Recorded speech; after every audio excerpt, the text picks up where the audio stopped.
கிறிஸ்துவுக்குள் அன்பான கர்த்தருடைய பிள்ளைகளை, இன்றைய வேத வசனமும் ஜெபமும் அப்போஸ்தலனாகிய பவுல் கொரிந்தியருக்கு எழுதின நிருபம் 1 கொரிந்தியர் 6ஆம் அதிகாரம் 13ஆம் வசனம்.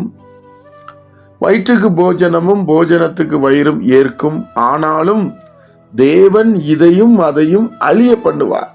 என்னுடைய பிள்ளைகளை நன்றாய் கவனித்துக் கொள்ளுங்கள். சரீரமோ வேசித்தனத்திற்கு அல்ல, கர்த்தருக்கே உரியது.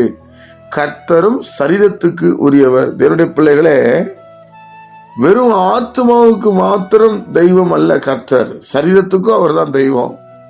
அதனால அவர் உண்டாக்கின இந்த சரீரத்தை மண்ணினாலே உண்டாக்கி தன்னுடைய ஜீவ சுவாசத்தை ஊதினார்.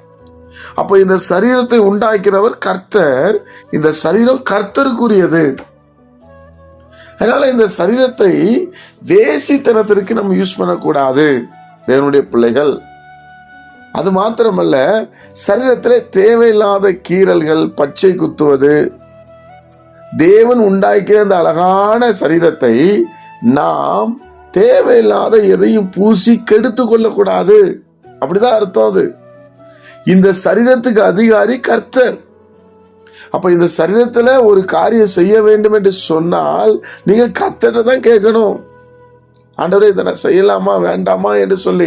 தேவனுடைய பிள்ளைகளே, அவர் ஆத்துமாக்களின் தேவன், சரீரத்துக்குரிய தேவன் என்பது வேதத்திலே பார்க்கிறோம்.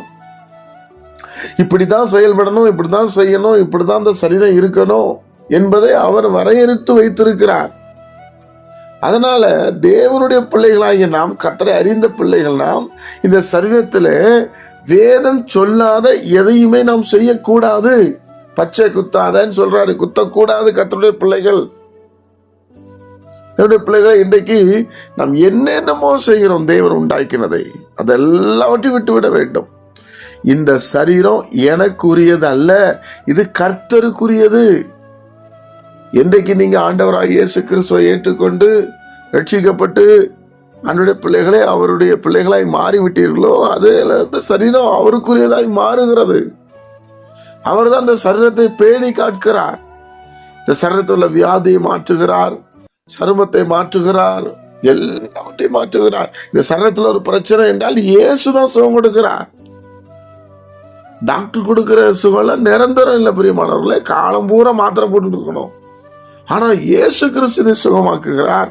அதனால இந்த சரீரம் வேசித்தனத்துக்குரியதல்ல. கண்டபடி குத்திக்கிட்டு கண்டபடி ரத்தம் வடிகிற மாதிரி இந்த மாதிரி காரியங்களை தேவன் விரும்பவில்லை. இந்த சரீரம் கர்த்தருக்குரியது.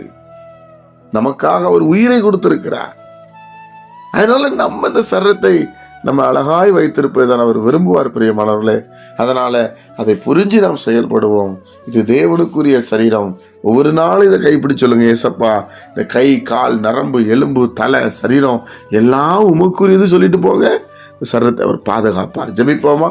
பரிசுத்த பிதாவே, உம்முடைய குமாரன் இயேசு கிறிஸ்துவின் நாமத்தில் வருகிறோம். இந்த சரீரம் எனக்குரியது அல்லப்பா, உமக்குரியது. இனி எதுனாலும் நாங்கள் உங்ககிட்ட கேட்டுதான்ப்பா செய்யணும். சமாதானத்தோடு போயிட்டு வர உதவி செய்யுங்க. கேட்கிற பிள்ளைகளை ஆசீர்வதிங்க. இயேசு கிறிஸ்துவின் மூலம் ஜெபிக்கிற பிதாவே, ஆமென்.